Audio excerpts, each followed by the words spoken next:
Em nome do Pai, e do Filho, e do Espírito Santo. Amém. Inspirai, Senhor, as nossas ações e ajudai-nos a realizá-las, para que em vós comece e para vós termine tudo aquilo que fizermos por Cristo, Senhor nosso. Amém. Santa Maria, Mãe de Deus, rogai por nós. Em nome do Pai, do Filho e do Espírito Santo. Amém. Muito bem, uma alegria iniciarmos o nosso programa ao vivo. Hoje vamos falar da misericórdia divina e da justiça que foi manifestada na Páscoa do Senhor.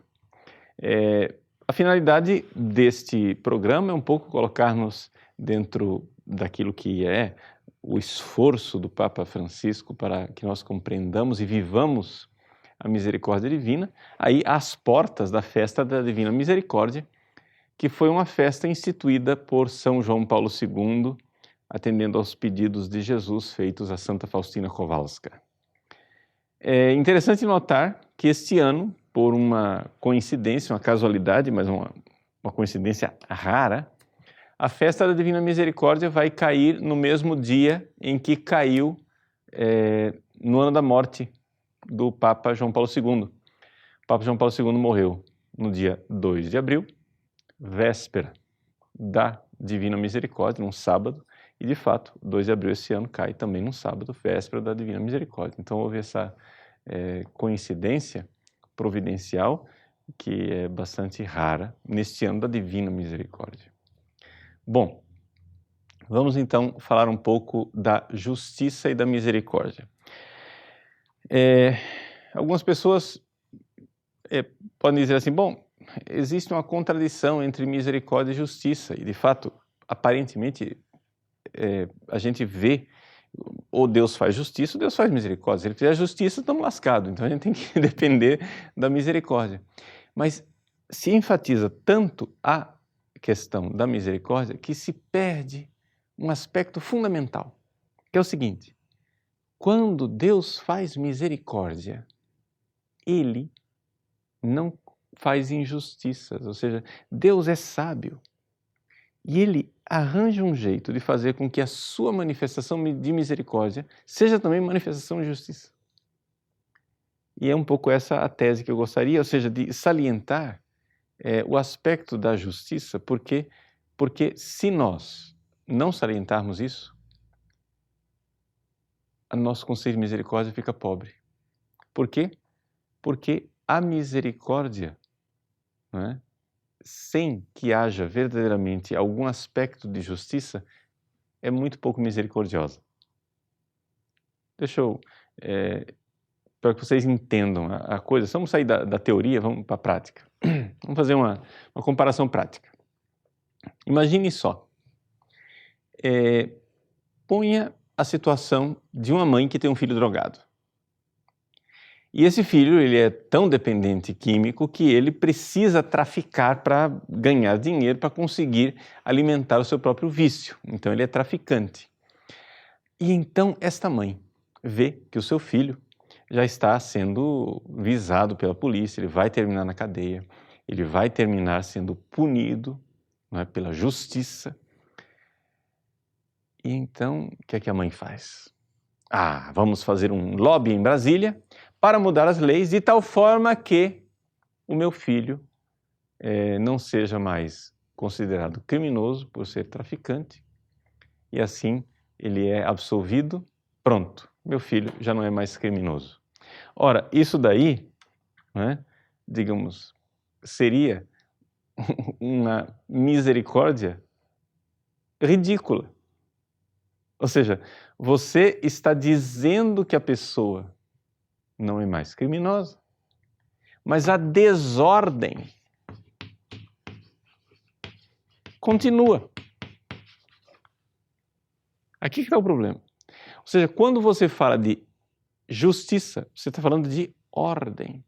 Quando você fala de injustiça, você está falando de uma desordem. Ora, o seu filho, minha senhora, está se matando com a droga. Não somente, ele está matando o filho de outras pessoas, traficando. Você olha a desordem. Mas se você muda a lei, ele não vai ser mais enquadrado. Então, se não vai ser mais enquadrado, ele não vai mais para a cadeia, pronto, está feita a misericórdia. Ora, isso é uma misericórdia ridícula. Isso não é misericórdia nenhuma, porque seu filho continua lascado. Então, é este tipo de justiça simplesmente judicial, não é? Justiça imputativa, justiça forense, que é o tipo de justiça colocado por um senhor chamado Guilherme de Ockham e, por consequência, o filhote dele, Martinho Lutero. Né? Para Martinho Lutero, o que é a justiça divina?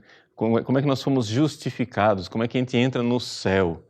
A gente entra no céu porque Deus coloca um véu assim em cima da gente, disfarça, né?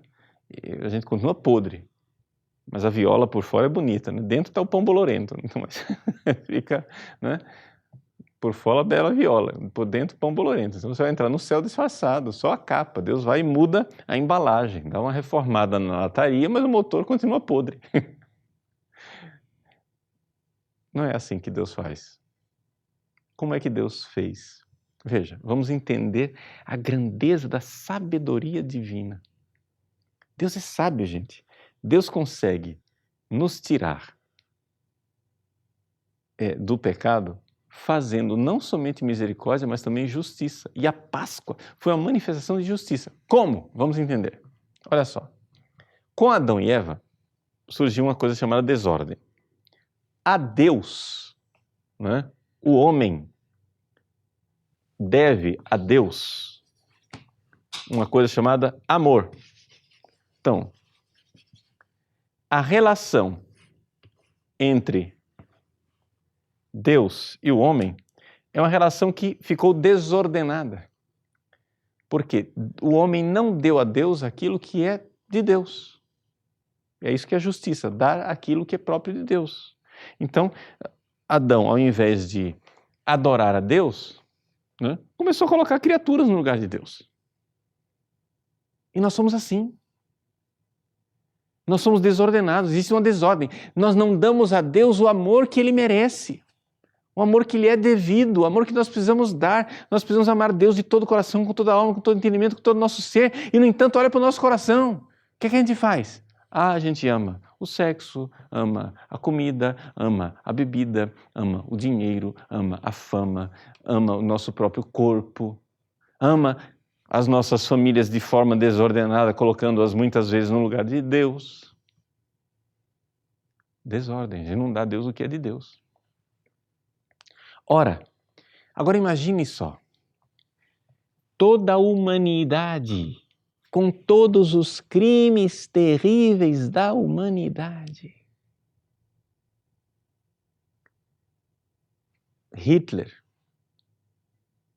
Stalin, Lenin, todos os crimes do comunismo, os milhões e milhões de mortos que a loucura comunista fez. Todos os estupros, abortos, filhos que matam pai que mata filho, quer dizer, uma coisa maluca. Todos esses crimes terríveis da humanidade. Isso é uma desordem infinita. Porque a ofensa que o homem faz com esses pecados é infinita. É uma desordem terrível. Ora, o que é que Deus fez? Deus se fez homem. Então, Jesus, na cruz, deu a Deus um amor infinito.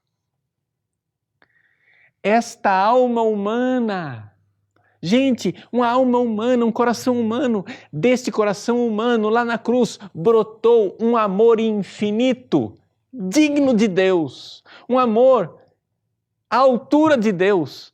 Ele deu todo o amor que Deus merecia. E com isto, instaurou a ordem. Sim, porque se nós colocássemos nos pratos de uma balança, de um lado, o amor de Cristo e do outro lado o pecado do homem, todo o pecado do homem colocado de um lado da balança, né? Todos os crimes possíveis, presentes, passados e futuros, todos os crimes e ofensas não é? Colocados do lado da balança, esses crimes não passam de um grãozinho de areia diante do tesouro infinito e maravilhoso do amor de Jesus. Atenção! Não é o amor de Deus. É claro que Jesus é Deus. Mas eu estou dizendo aqui que o homem Jesus, Deus que se fez homem, o homem Jesus, aquela alma humana, na cruz, deu a Deus todo o amor que Deus merece e, portanto, ele fez justiça! Justiça! Isso é justo! Jesus na cruz fez justiça! Ele restaurou a ordem! A cruz é justiça, gente! Ele deu a Deus o que Deus merecia. Isso é grande! Isso é lindo! Isso é maravilhoso. A justiça divina manifestada na cruz é maravilhosa. Jesus deu a Deus o amor infinito. Restaurou a ordem de tal forma que agora os nossos pecados são um grãozinho de areia. O amor de Jesus, ele é infinito, não tem proporção. De tal forma que os santos manifestam essa confiança infinita não, mas essa confiança imensa na misericórdia infinita de Deus, como Santa Teresinha. Né? Na enfermaria, Teresinha, morrendo, sofrendo as maiores tentações dos maiores pecadores, ela diz assim: Moi, si j'avais commis tous les crimes possibles, se eu tivesse cometido todos os crimes possíveis, je garderais toujours la même confiance. Eu guardaria sempre a mesma confiança. Car cette multitude d'offenses n'est qu'une goutte d'eau. Não é? Essa multidão de ofensas não passa de uma gota d'água dans le brasier ardent de l'amour de Dieu. No braseiro ardente do amor de Deus. Imagina aquela fornalha, aquela usina de uma fornalha ardente, de repente você joga uma gotinha d'água. A gota d'água, antes dela chegar lá, ela rodopia e já evapora. Acabou. Essa é a maldade da humanidade. Então vejam, esse braseiro ardente, a gente interpreta como sendo o amor de Deus. Mas se você for olhar bem, esse braseiro ardente também é o amor de Jesus, que, digamos assim, é amor de Deus, mas é amor de Deus encarnado num coração humano, numa alma humana. O amor misericordiosíssimo de Jesus é o amor de um homem que amou infinitamente Deus e restaurou a ordem. A cruz é justiça. E o que é que isso altera na nossa vida? Vamos entender. Vamos fazer aqui uma pequena parábola. Não é? Imagine que Deus seja um rei, né? E este rei mora num palácio. Aqui tá, eu sou um ótimo desenhista, como vocês podem ver, esse é o palácio do rei, né? Acontece que os moradores do reino, né, os seres humanos estão aqui, todos rebeldes, o que é que eles fazem? Eles vão lá e põem fogo no palácio do rei. O palácio do rei, na minha pequena parábolazinha aqui, é a glória de Deus. Eles vão e ofendem a Deus, destrói o palácio do rei, destrói a glória de Deus. Ora, o que é que seria uma visão de misericórdia desconectada com a justiça? A molecada quebrou o palácio do rei, acabou. Aí Deus diz, não tem problema não era pecado mesmo. É assim que as pessoas vivem a misericórdia hoje em dia. Visão louca. Deus por um decreto chega e diz que não é pecado. Isso daqui, gente, tá? Isso que eu estou expondo aqui para vocês de uma forma popular, teólogos dizem isso. Vamos lembrar 2 teólogos do passado, Guilherme de Ockham e Martinho Lutero. Deus por um decreto forense, entendeu? Deus imputa justiça às pessoas, embora a desordem continue lá. Deus diz, vai lá, vamos perdoar essa dívida. Uma canetada. E tem gente vivendo o ano da misericórdia desse jeito, achando que a misericórdia divina, ela se realiza numa canetada. Ou seja, o Papa fez a indulgência plenária, aí o pessoal passa debaixo da porta santa na diocese, né? Pronto, acabou. O sujeito vive uma vida de pecado, num egoísmo maluco, etc e tal. Veja, gente, eu queria que vocês entendessem o seguinte. Tem alguma coisa muito estranha numa visão de misericórdia em que eu que creio na misericórdia divina me torno uma pessoa pior. Não, porque já que Deus é misericórdia, eu posso matar, estuprar, roubar, ser assassino, fazer todo tipo de corrupção, acabar com o país, porque Deus é misericórdia, Deus é misericordioso, eu posso fazer tudo. Quer dizer, então já que Deus é misericórdia, eu posso matar sua mãe. Porque afinal das contas ele vai perdoar. Existe alguma coisa errada nessa noção de misericórdia, não existe? Existe algo de estranho. É porque ela é errada. Ela não é a misericórdia de Deus verdadeira, e não é isto que o Papa Francisco está querendo com o ano da misericórdia. Quer dizer, as pessoas estão interpretando mal o Papa. As pessoas estão passando debaixo da porta santa, etc e tal, achando que aquilo lá é mágica, entendeu? Pozinho de pirlim-pim-pim, um negócio assim. Eu vivo uma vida fora dos mandamentos de Deus, mas eu passei na porta santa. Ora, essa sua visão de misericórdia, meu irmão, é ridícula. Deus não é assim. Vamos continuar a nossa parábola. A molecada foi lá e, revoltados, queimaram o palácio do rei. Então não tem mais palácio, acabou o palácio. Ora, o filho do rei, o príncipe herdeiro, vai e constrói para a glória do seu pai um palácio muito mais bonito do que aquele que tinha antes. Um palácio maravilhoso. E não somente ele constrói esse palácio, ou seja, ele fez a ordem. Então é decretada a indulgência, a misericórdia, a bondade de Deus, que diz, olha aqui, quem se arrepender, eu vou dar a vocês, não é? Um fundo. Cada pessoa que se arrepender do que fez queimando o palácio do rei vai receber agora, na sua conta bancária, uma quantia em dinheiro. Para que você possa desenvolver uma empresa e assim multiplicar os talentos que eu estou dando a você.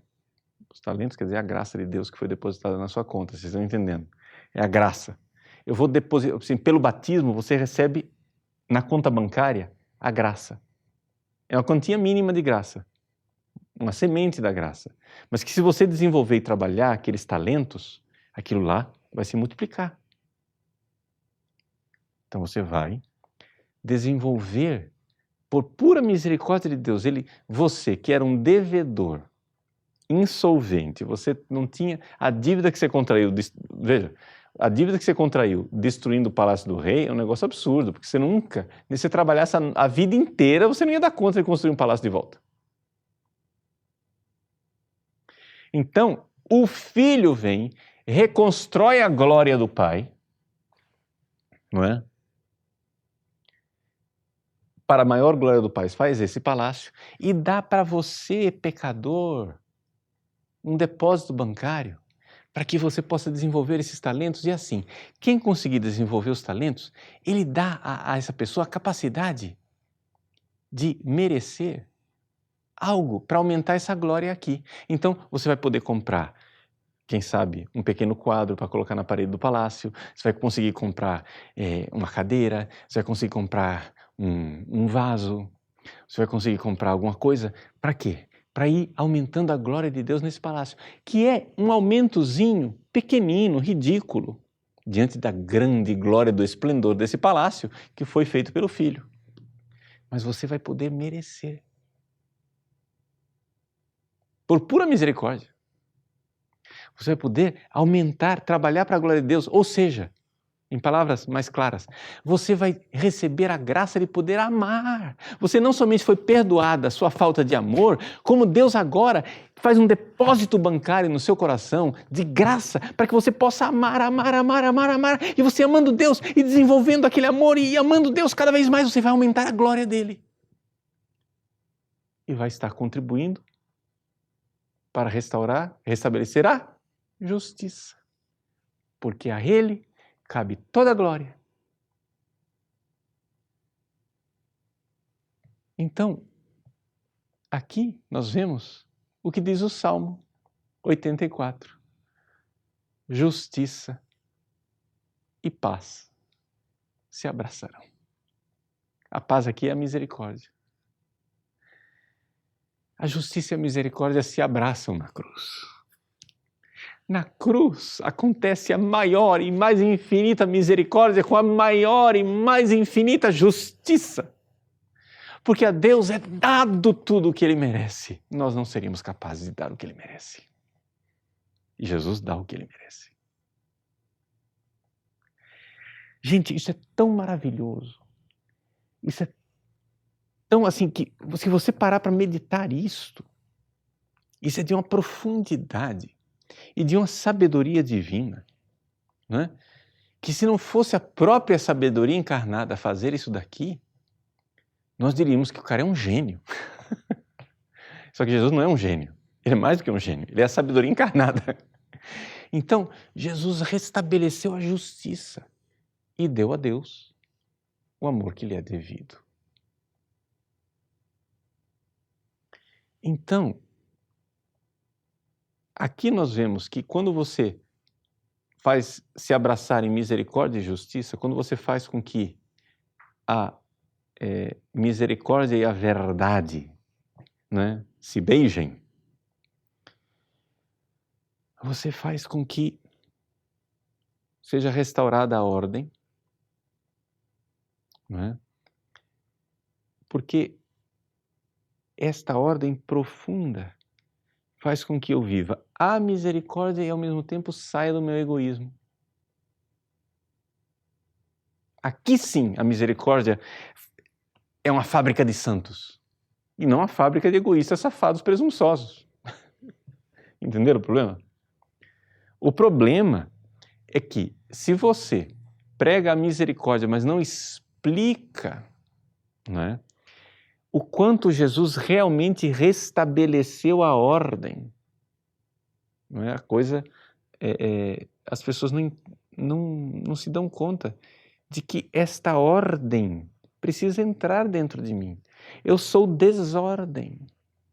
Precisa haver transformação e este é o projeto de Deus para nós na nossa vida interior. É isso que Deus quer. Deus quer transformar a gente. Tá bom? Vamos fazer um pequeno intervalo e a gente volta daqui a pouco para continuar esse tema maravilhoso da misericórdia e da justiça divina. Muito bem, nós retornamos então, depois desse pequeno intervalo. Nós estávamos falando da misericórdia e da justiça, como as duas coisas estão unidas em Deus. Isso teologicamente é muito profundo, pelo seguinte, porque Deus é simples, não é? Nós, seres humanos, é que somos, digamos assim, analíticos. A gente divide as coisas que em Deus está tudo numa raiz só, não é? Então, é por isso que para nós, muitas vezes, a justiça divina e a misericórdia divina parecem se opor. Mas, na realidade, em Deus, é tudo uma coisa só. E para nós, seres humanos, entendermos, claro, nós temos que distinguir. Faz parte do nosso processo de inteligência.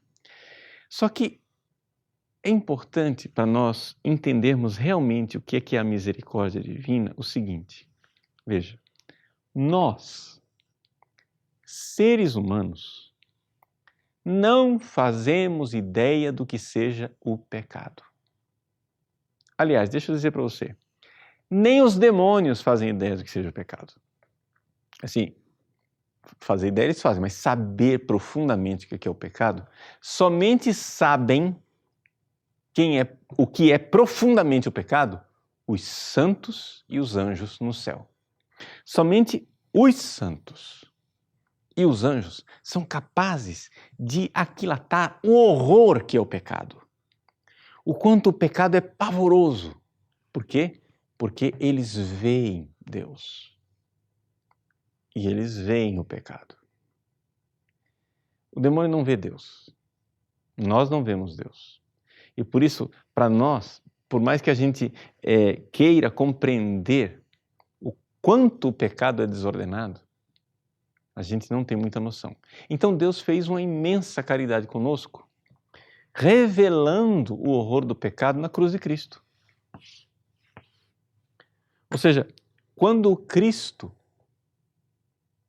morreu na cruz, aquela coisa horrorosa da cruz, ou seja, todo mundo assistiu aquele filme do Mel Gibson, né? Pois bem, aquele filme do Mel Gibson é uma ideiazinha, assim, uma pequena ideia, uma tentativa cinematográfica de mostrar para as pessoas o horror da cruz de Cristo, que mostra para nós o horror do pecado. Então, a revelação, a cruz de Cristo revela para nós a profundidade da desordem que é o pecado. Então, nós cristãos que cremos, né, em Jesus, nós temos uma vantagem sobre os outros seres humanos. Nós temos a revelação do horror do pecado. Olhando para a cruz de Cristo. Então, quanto mais você fizer um caminho, um processo de conversão, um processo espiritual, em que você for realmente crescendo espiritualmente e enxergando o que é o pecado, você vai ter que fazer isso meditando a paixão de Cristo. A meditação da paixão de Cristo é importantíssima. Não é? Por quê? Porque através da meditação da paixão de Cristo, nós vemos o terror do pecado. Tem gente que diz assim, não, mas a nossa fé é uma fé na ressurreição, o importante é a ressurreição. Não, gente, olha, nós não podemos dividir a Páscoa no meio. Não é? Páscoa, a palavra Páscoa é passagem, são os dois lados de uma moeda só. Você não pode dividir Sexta-feira Santa de domingo de Páscoa, senão domingo de Páscoa não tem sentido nenhum. Mas nós podemos distinguir teologicamente e entender o seguinte, que o que Deus quer fazer conosco é a Páscoa. Mas a situação na qual nós estamos hoje é Sexta-feira Santa. Nós estamos matando Cristo, nós estamos fazendo Ele sofrer, nós estamos fazendo com que Jesus sofra. Nossa desatenção, nosso desamor, a nossa ingratidão, né, causa aquela terrível ofensa e desordem do Cristo na cruz.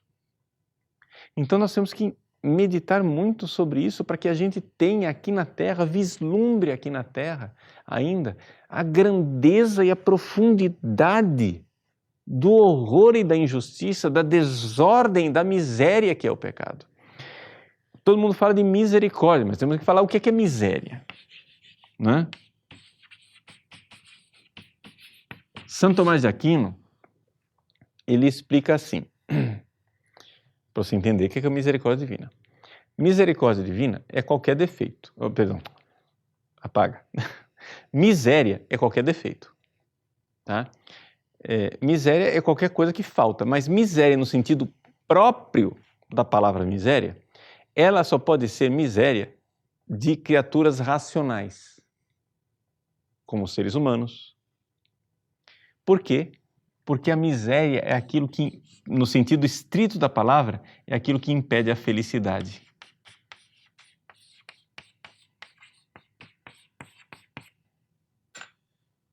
Né?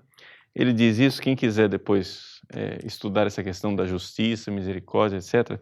Existe uma questão da Suma Teológica, está na primeira parte, né, que fala de Deus. Na questão número 21, o artigo 4º, São Tomás pergunta assim, há justiça e misericórdia em todas as obras de Deus? Então, tratando de justiça e misericórdia, ele explica o que é miséria. E ele diz assim: miséria felicitate opponitur. A miséria se opõe à felicidade, ou seja, miséria é aquilo que no homem é obstáculo para a sua felicidade. Então, veja, quer dizer que o nosso pecado é a miséria maior. Ou seja, existe a miséria da pobreza monetária, existe a miséria da doença física, mas todas as misérias humanas não se comparam com a miséria espiritual. Por quê? Porque as outras misérias se opõem a uma felicidadezinha. Ter dinheiro te dá uma felicidadezinha. Ter saúde te dá uma felicidadezinha. Comer um ovo de Páscoa te dá uma felicidadezinha. Mas contemplar Deus face a face no céu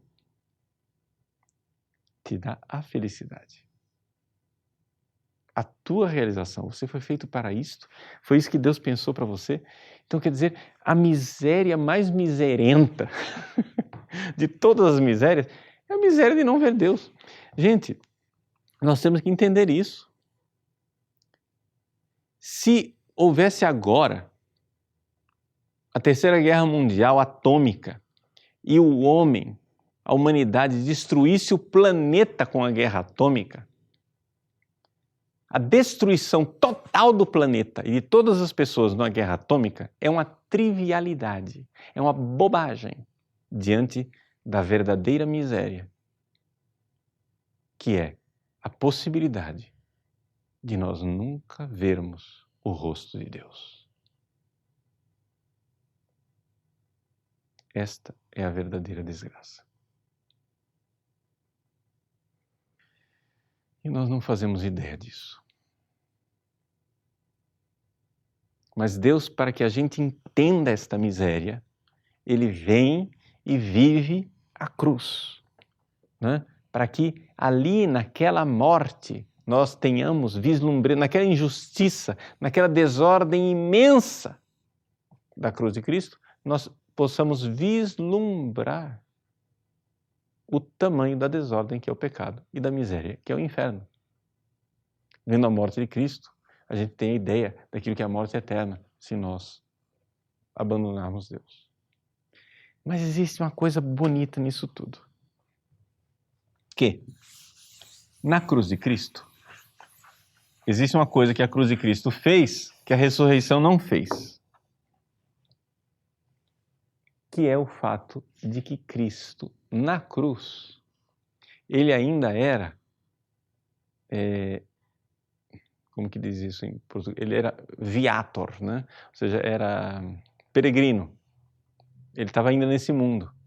Ele não era comprehensor, no sentido pleno da palavra, embora já tivesse a visão beatífica, mas ele não estava ainda na glória da ressurreição. Então o que acontece é o seguinte, exatamente porque Jesus, na cruz, ele era ao mesmo tempo viandante, bom, esquece a noção teológica, ele era viator e comprehensor, quem entendeu teologia entendeu, quem não entendeu esquece. Vamos simplificar as coisas aqui, senão o pessoal não alcança. É o seguinte, na cruz de Cristo, ele, já que ele estava ainda nos seus dias aqui na terra, ele pôde merecer. A ressurreição não merece, ela não tem mérito. A cruz tem mérito. O que é mérito? O que é mérito? Aqui, novamente, é uma coisa da justiça. Merecer, o mérito é o seguinte, é algo que eu faço que cria uma dívida. É algo que me é devido. Está entendendo? Eu trabalhei. Agora eu mereço o salário. Se você me paga o salário, você está cumprindo uma obrigação de justiça. Porque eu trabalhei. Você me contratou. Né? Então, Jesus, na cruz, vejam que beleza. Deus podia fazer o homem entrar no céu, dizer assim, vamos lá, pessoal, vocês não merecem não, mas entra aí, cara, vai. Mas Deus não fez isso. Deus se fez homem para que aquele homem merecesse entrar no céu. O amor de Jesus, infinito, dado a Deus, criou um mérito, ou seja, algo que lhe é devido por causa do seu ato. Ou seja, aquele homem mereceu entrar no céu. Pelo seu amor infinito. Por quê? Porque, veja só, é característica do amor nos configurar e nos unir aquilo que nós amamos. Ora, quando você ama Deus, você se diviniza. E, portanto, quando aquela alma humana de Jesus, aquele coração humano, amou a Deus, aquele coração humano mereceu, não é? Mereceu salvação para a humanidade. Então, a salvação, não é, foi merecida por Cristo. Você vai dizer, tudo bem, mas a gente não merece. Sim, mas aí Deus bolou outra coisa. Ele bolou o seguinte, uma promessa. Uma coisa é eu dizer assim, eu estou dando isso a você porque isso lhe é devido. Mas eu posso dar isso a você por causa da minha promessa. Prometido. Então, olha só. Jesus, são dois, isso aqui eu estou explicando para vocês, para quem sabe teologia, eu estou tentando explicar a diferença entre mérito, né, de condíneo e de côngruo. Só para o pessoal que sabe teologia, esquece. Então, Jesus, ele mereceu o céu. Mas Deus pensou assim, puxa vida, os seres humanos, eles vão entrar no céu. Se eles receberem a graça de Cristo, eles vão entrar no céu. Mas acontece o seguinte, Deus é infinito.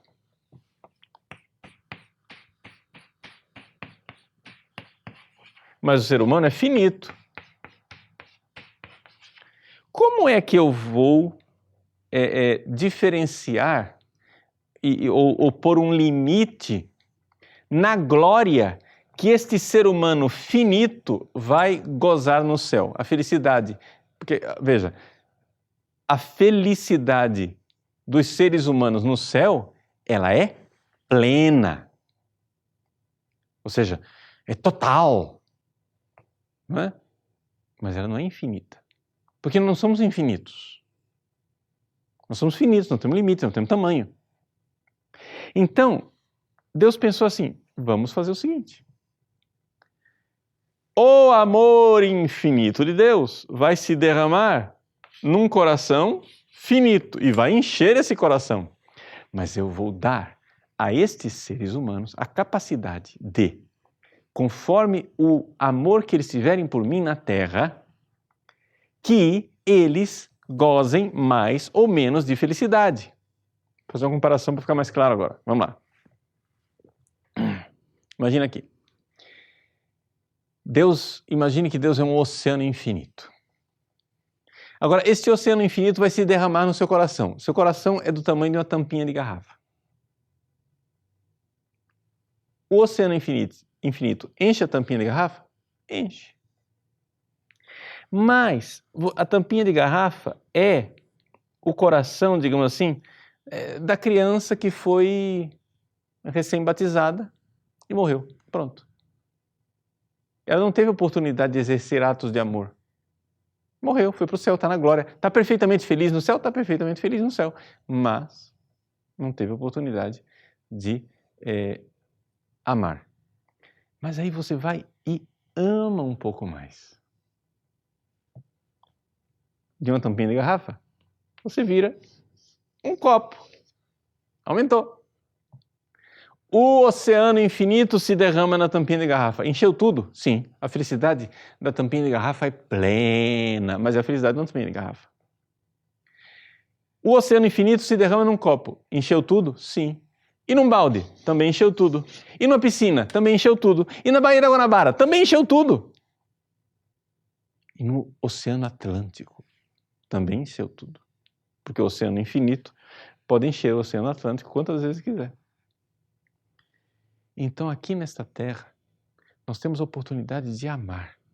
E quanto mais você amar, Deus prometeu que será dada a você a recompensa proporcionada ao amor que você teve aqui na terra. É a parábola dos talentos, a parábola das minas, não é? Você desenvolveu os talentos, aí você vai e tem uma glória maior. Vai e governa sobre 10 cidades. Vai e governa sobre tantas cidades. Ou seja, existe uma proporção entre o amor que eu tive aqui na terra e a glória que eu terei no céu. Não vai ser todo mundo igual no céu. Então, é evidente que o amor fervorosíssimo de um sacerdote como o Padre Pio de Pietrelcina é uma glória enorme no céu. Muito maior do que o amor do miserável do Padre Paulo Ricardo, que se depois de chegar no céu, depois de sei lá quanto tempo de purgatório, se eu tiver, né, a misericórdia divina de chegar no céu, a minha glória vai ser essa porcaria. Diante dessa porcaria que eu sou, que glória que eu posso esperar no céu? Mas eu posso mudar isso. Eu posso aumentar a glória do céu. Porque Deus prometeu, está prometido. Então, quem mereceu por justiça foi Jesus. Ou seja, o mérito e a glória, né, merecida por justiça foi Jesus por causa do que ele fez. E nós? Bom, nós recebemos de Deus a graça de também merecer. Mas como? Não pelo que nós fizemos, mas por causa daquilo que Deus prometeu. Ele promete que irá recompensar aqueles que na vida o amarem.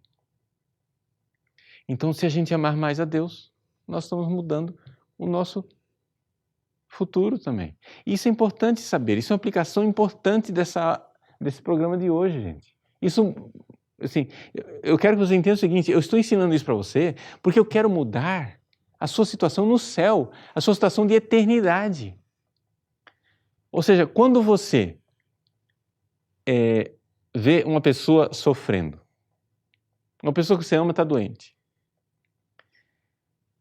mas quando você vê que aquela pessoa que você ama que está doente está conseguindo transformar aquela dor em amor, amor a Deus, o seu coração deve exultar de alegria por saber que ela está aumentando a sua glória no céu. Eu não estou dizendo que você não deve aliviar o sofrimento da pessoa se você puder. Se você tem como aliviar, alivia o sofrimento da pessoa.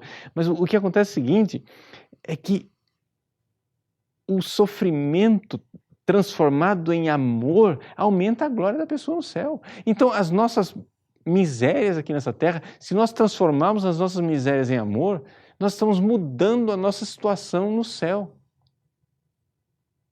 Então, isso quer dizer o seguinte, um sujeito, vamos supor, você peca a vida inteira, faz todo tipo de desgraça, na hora da morte, né? Por misericórdia e providência divina, Deus manda lá no hospital um padre para tirar o capeta do seu couro antes de você morrer. Né? E aí você morre em estado de graça e vai para o céu. Mas é evidente que a sua glória no céu não vai ser a mesma de um santo que passou a vida inteira sofrendo e servindo a Deus. Sei lá, não estou canonizando a mulher que morreu ontem, mas uma Madre Angélica, que fez um bem imenso e que supostamente, eu não conheço, né, não convivi com ela, mas uma mulher que viveu tão santamente, viveu de forma ardorosa e uma doação imensa, uma freira, uma religiosa que se devotou a Deus a vida inteira, é evidente que a glória dela no céu é maior do que um sujeito que se converteu no último minuto de vida. Você vai dizer, mas padre, não está escrito que as prostitutas vos precederão? Sim, As prostitutas que, olha o contexto lá, as prostitutas que acreditaram na pregação de São João Batista e se converteram. São essas que precederão. Não é as prostitutas, ponto. O pessoal fala tanto de contexto. Ah, vamos colocar no contexto. Então põe no contexto. Vai lá ler direito o que está escrito. As prostitutas que ouviram a pregação de João Batista e se converteram, mudaram de vida, precederão a vocês no reino dos céus, bando de fariseu, que estão ouvindo e têm ouvidos moucos e não mudam de vida e continuam sendo os hipócritas que vocês são. Isso quer dizer as prostitutas precederão. Não é? Então, gente, nós temos que entender o seguinte, não é? Os protestantes estão muito errados quando eles dizem sola gratia. Sim, sola gratia, só que acontece o seguinte, entre as várias graças que Jesus conquistou para nós na cruz, ele conquistou para nós a graça de merecer. Não porque nos é devido, mas porque nos é prometido. Então nós podemos amar aqui na terra, se você fizer de tudo para amar a Deus e se doar mais, então você está aumentando a glória de Deus no céu. E o negócio é o seguinte, o importante disso tudo não é a gente se desdobrar para ver, nossa, para ver se a minha glória vai ser maior. Não, é porque eu preciso amar a Deus para aumentar a glória dele. Ad maiorem Dei gloriam. Porque se você ficar nessa história só pensando na sua glória, claro, você está sendo egoísta. Mas é devido, gente, nós devemos a Deus a maior glória que nós pudermos dar a Ele. Então, se você, como Santa Teresinha do Menino Jesus, lê lá o manuscrito B, nesse sentido ela é a nossa mestra.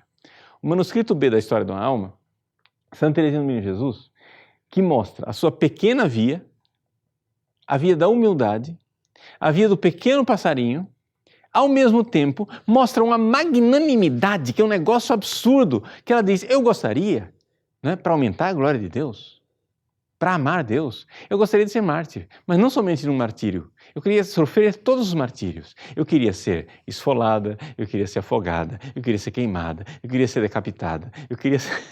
se Deus...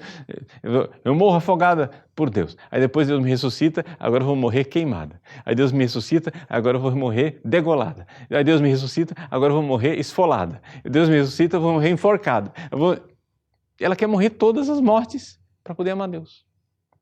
Aí depois que ela sofreu todos os martírios, agora eu quero ser missionária. Mas não quero ser missionária somente agora, lá na Indochina, onde estavam querendo mandar ela. Né? Não, ela quer ser missionária em todos os países, de todos os tempos, desde a criação do mundo até o fim do mundo. Ela quer ser apóstola de todos os lugares para converter todo mundo.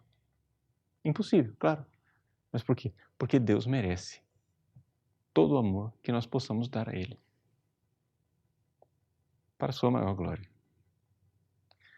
Então, um pouco é essa questão da justiça e da misericórdia, para nós, neste ano da misericórdia, vivemos adequadamente a misericórdia, porque só teremos misericórdia quando justiça e paz se abraçarem. Tá bom? Vamos fazer um pequeno intervalo e aí eu volto para responder as suas perguntas. Até já. Muito bem, retornamos então para nosso diálogo. Pelo tanto de perguntas que vocês fizeram aqui, tem pergunta aqui para, né, até o fim do mundo a gente continua respondendo vocês, mas vamos tentar responder algumas. O Tiago Ribeiro pergunta assim, padre, por que o conceito de misericórdia é tão mal interpretado por muitas pessoas? Veja, Tiago, a questão é a seguinte, a misericórdia, ela é interpretada pelas pessoas como uma paixão, um sentimento. Está entendendo? E é por isso que se entende pouco. As pessoas têm dó, o sentimento de dó, de pena. Não é? Então isso é uma misericórdia afetiva. Ora, a misericórdia de Deus é uma misericórdia efetiva. Não é? Ou seja, Deus faz com que o pecador saia da miséria. Isso é afetivo. Bom, no coração de Jesus porque Jesus tem afeto, né? Ou seja, como Deus se fez carne, Deus se fez homem, então, na alma humana de Cristo, o Cristo pode dizer que Jesus se comoveu enormemente quando viu que eram ovelhas como ovelhas sem pastor. Não é isso? Então, existe ali uma comoção afetiva. Isso não é ruim. Mas acontece que as pessoas acham que é só isso. Não, gente, uma comoção afetiva é uma coisa do corpo. Portanto, não pode ser uma virtude. A virtude é da alma. Portanto, aqui é necessário que haja, então, uma realidade efetiva que é ordenada pela reta razão. Eu já usei essa comparação aqui em outras aulas, não é? A mãe, o filho está lá, é drogado, e o filho está tendo uma síndrome de abstinência, ele deixou de consumir a droga e o filho está suando frio e passando mal porque ele quer droga, ele está precisando da droga e ele começa a quebrar tudo dentro da casa e se arranhar todo e se descabelar. Aí a mãe diz, vou ser misericordiosa. Vai lá, compra droga e entrega para o filho. Não, me desculpa, né? Mas ela sentiu. Ela quis acabar com aquela sensação desagradável. Tudo bem, mas isso não é misericórdia. Ou seja, ela sentiu misericórdia afetiva, mas quando foi fazer alguma coisa de efetivo, não usou a reta razão. E portanto, não fez o bem verdadeiro do filho.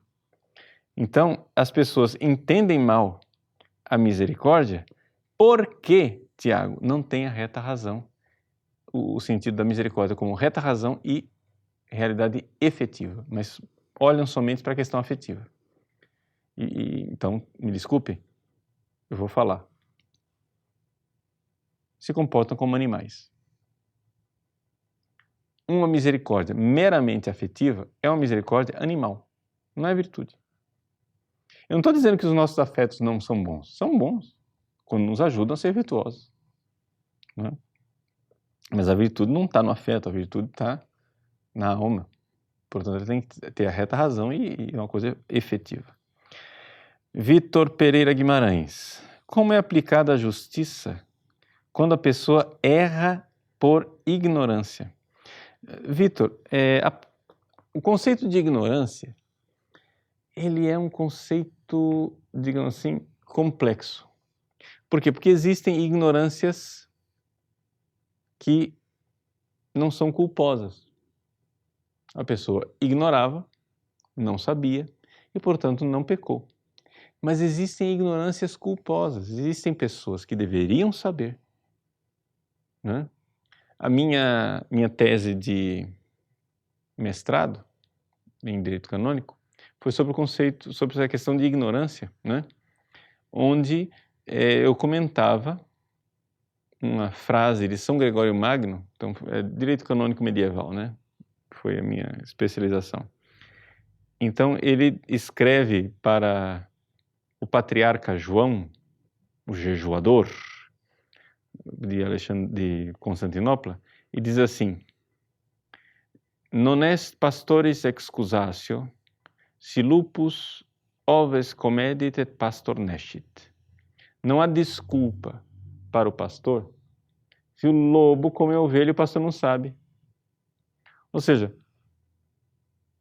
o Papa São Gregório está puxando a orelha do patriarca, porque acontece o seguinte: o patriarca tinha um moleque lá na corte dele, um jovem, né, que o moleque mandava e desmandava no palácio patriarcal. E o moleque mandou castigar 2 presbíteros, mandou lá açoitar os 2 presbíteros para castigá-los. Aí os 2 presbíteros apelaram para o Papa, e o Papa escreve para o patriarca: Aí o patriarca escreve de volta para o Papa e diz assim, mas escuta, eu não sabia. Non est pastores excusatio. Escuta, você tem obrigação de saber. Você tem obrigação de saber, não tem esse negócio, eu não sabia. Não, tem obrigação de saber. Né? Aqui no Brasil, parece que houve uma moda política aí em algum momento, né? Parece que tem algumas pessoas que andaram governando aí que dizem, mas eu não sabia, mas tinha obrigação de saber. Isso é ignorância, né? Culposa. Veja, essa ignorância culposa, ela pode ser uma ignorância, né? Crassa e supina, ou seja, você tem lá uma ignorância que era vencível. Você podia ir lá saber, mas por negligência do seu dever você não soube. Ou então pode ser ignorância afetada. O que é ignorância afetada? Não, eu não vou ali porque se eu for, eu vou descobrir um erro. Então eu fico aqui, aí eu não sei, eu não preciso punir. Isso é ignorância afetada. Embora no caso dos nossos governantes, não me parece que seja nem ignorância, nem afetada e nem crassa e supina. Me parece simplesmente que é mentira, simplesmente. Eles sabiam. Não é ignorância nenhuma. Então, assim, a ignorância, ela desculpa, sim, no caso, realmente, de ser uma ignorância invencível. Mas se for uma ignorância vencível, ela é culposa. Rafael Piffer. Padre, como a nossa penitência contribui para a justiça divina? Rafael, interessante que você faça essa pergunta, por quê? Porque a penitência, assim, Deus quer que a gente o ame. Você tem uma pequena semente no seu coração que Deus quer que vire uma árvore frondosa. Mas para sair da semente e virar árvore, precisa de uma transformação. E para esta transformação, alguma coisa tem que morrer. É por isso que o caminho é sempre o caminho da cruz. Ou seja, o caminho da cruz, ele é a regra, ele não é a exceção. Ou seja, precisa morrer o homem velho para nascer o homem novo. Para acontecer esse processo de transformação e você amar Deus verdadeiramente, tem que haver uma morte do homem velho e o nascimento do homem novo. Então, de fato, esse processo de transformação é um processo de estabelecimento da ordem, portanto, da justiça. Mas não no sentido de que você, com a sua penitência, está pagando o seu pecado. Tá? Não é questão de pagar, porque o preço já foi pago por Cristo. Já é superabundante. Mas acontece que Deus não nos infantiliza, Ele quer que a gente ame. E para a gente amar, nós temos que morrer para o egoísmo. Então a penitência é necessária para que a gente contribua realmente com a ação da graça para transformar essa semente em árvore e a gente possa ser os santos que Deus quer que nós sejamos. E, portanto, quanto mais penitência nós fizermos, mais seremos capazes de amar e, sendo capazes de amar, estaremos realizando uma obra, né, de justiça, uma virtude. Um capítulo da virtude da justiça é a religião, ou seja, dar a Deus o que lhe é devido, o amor que lhe é devido. Juliana Sofia, boa noite, padre. De onde Lutero tirou essa conclusão sobre a misericórdia? Pois consta nos evangelhos que Jesus pede conversão e arrependimento. Ora, Juliana, o problema de Lutero chama-se Guilherme de Ockham. Tá? Guilherme de Ockham levou ao extremo uma ideia do Duns Scoto, que é o seguinte, deixa eu explicar para você. Quando nós falamos de misericórdia divina, nós católicos, cremos que existe um fundamento metafísico, ontológico, no ser das coisas. Deus faz uma ordem que está baseada numa verdade. E a verdade está no ser. Ontologia quer dizer isso, no ser das coisas. Deus transforma o ser das coisas. Mas o nosso amigo Guilherme de Ockham, o que acontece? Ele tinha uma visão daquilo que é justo e daquilo que é bom como sendo algo simplesmente fruto do arbítrio divino. Ou seja, para Guilherme de Ockham, não existe nem o bem e nem o mal. Deus é quem, então, decreta que é uma coisa boa por arbítrio dele. Então, por exemplo, ele chega a dizer isso. Deus poderia dizer que o mal é bom e o bom é mal. Deus poderia chegar a dizer assim, que é pecado amar a Deus sobre todas as coisas. E que a virtude seria odiar a Deus. Esse sujeito de miolo mole, né? Mas infelizmente é o que ele fez. Ou seja, o justo, o bom e o mal é arbitrário. Não tem fundamento no ser das coisas. Então, portanto, se até o justo e o injusto, o bom e o mal não tem fundamento no ser das coisas, imagine a justificação. Aí que a coisa realmente é simplesmente imputada. Gabriel Eduardo, boa noite, Padre Paulo. Como se explicaria a misericórdia a alguém que deixou a fé católica? Deus abençoe o senhor. Olha, Gabriel, a gente precisa, para explicar, para fazer com que a pessoa tenha uma experiência da misericórdia divina e creia no profundo amor da misericórdia divina, a gente precisa fazer com que a pessoa, em primeiríssimo lugar, tenha uma experiência da sua miséria. Não tem como o filho pródigo voltar para casa se ele não se dá conta que é uma miséria muito miserável ficar desejando comida de porco.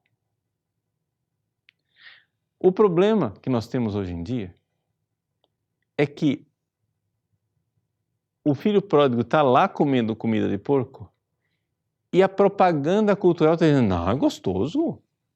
Nossa, olha que delícia, que beleza. E a pessoa vai se enganando que aquilo que ela vive está muito bom.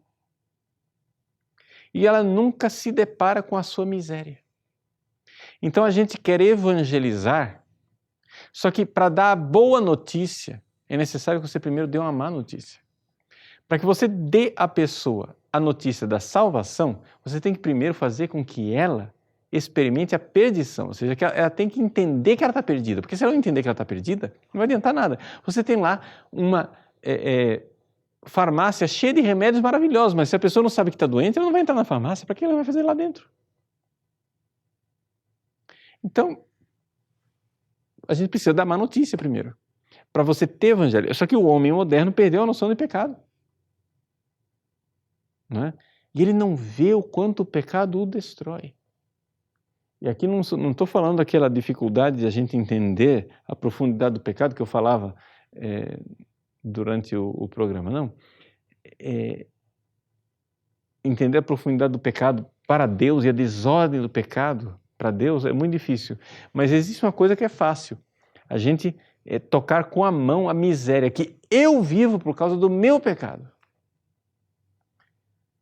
E tocar com a mão a miséria que eu faço com que os outros vivam por causa do meu pecado. Isso é possível.